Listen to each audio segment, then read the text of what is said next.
This should probably go without saying, but there's a lot of Inazuma spoilers in this video. Inazuma was by inconceivably large amounts the most hyped update in Genshin Impact since release almost a year ago. Considering all the tidbits of information we received on Inazuma throughout our journey in Mondstadt and Liyue, there was rightfully a lot of hype to be drawn.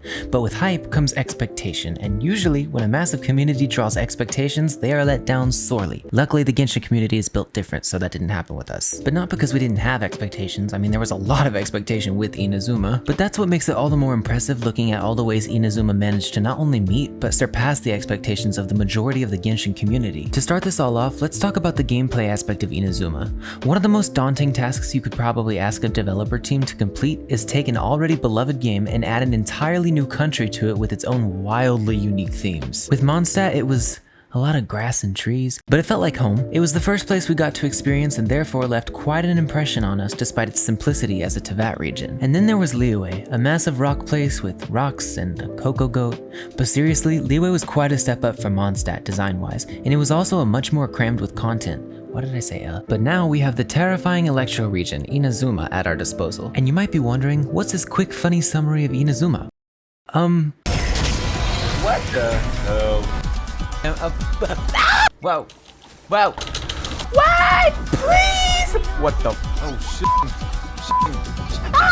Please! Why? Why? Sometimes Inazuma feels more like torture than home, but that's okay. Cause difficulty is what a big chunk of the player base was asking for. And oh my, is Inazuma difficult. Enemies have larger HP scaling, they're grouped into more dangerous elemental pairs, and not to mention, there are trees that try to electrocute you to death, and poisonous purple water. But it's nice to see all the crazy new challenges we have to face in Inazuma, and miHoYo somehow managed to make none of them feel unmerited. The new Nobushi enemies are absolutely brilliant, and they come with their own abilities and unique movesets that make them genuinely difficult to fight, while also feeling new and fresh. They could have just copy-pasted treasure hoarders and called it a day, but it's nice to see all the Inazuma-style traits they infused with these new region enemies. And the new bosses added to the game, namely that stupid pyrohypostasis, actually require a bit of beforehand knowledge to effectively fight because of their unique and challenging new mechanics. I made the mistake of assuming the pyrohypostasis would be a pushover, like its relatives, but I was slightly mistaken. Also, the world in Inazuma is so much more interactive than it's ever been before in Genshin. It's bizarre to see that when you complete certain quests, the world around you changes, helping to immerse you in the game knowing that your actions have consequences.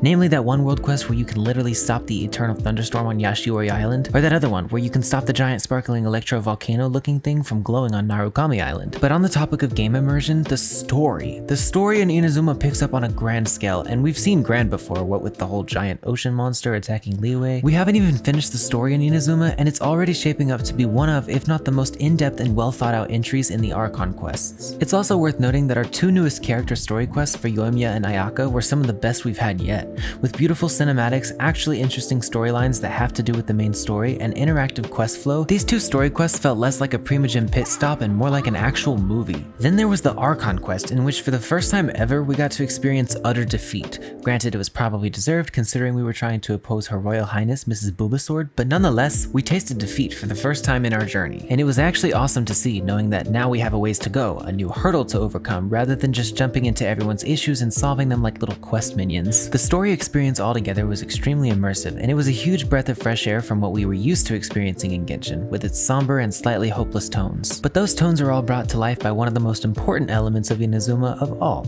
the world. The world building, like the rocks and stuff you see in game.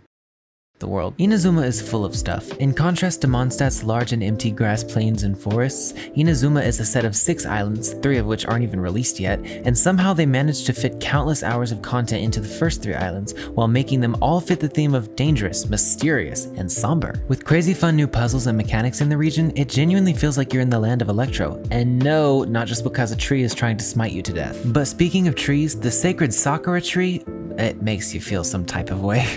Haha! I did it. Yes. Do I have enough sigils now for the... It's a great day to be an Inazuman citizen, self-proclaimed, but still. I love Inazuma. Needless to say, there are a lot of amazing rewards to be had from exploring Inazuma, and it all feels quite rewarding, especially compared to rewards from Liyue and Mondstadt. Inazuma could have gone one of many ways in terms of community reception, and it's amazing to see that it honestly has turned out to be the best thing that's happened to Genshin since release. miHoYo knows what they're good at, and they obviously know what they needed to build upon with gameplay, because with Inazuma, we saw so many new mechanics, story themes, and world building aspects that brought Inazuma to life as its own unique region. And although it's a terrifying one that sometimes feels painful to be in, it's fun, and it's refreshing, and it makes me want another new region, like Sumeru or Fontaine.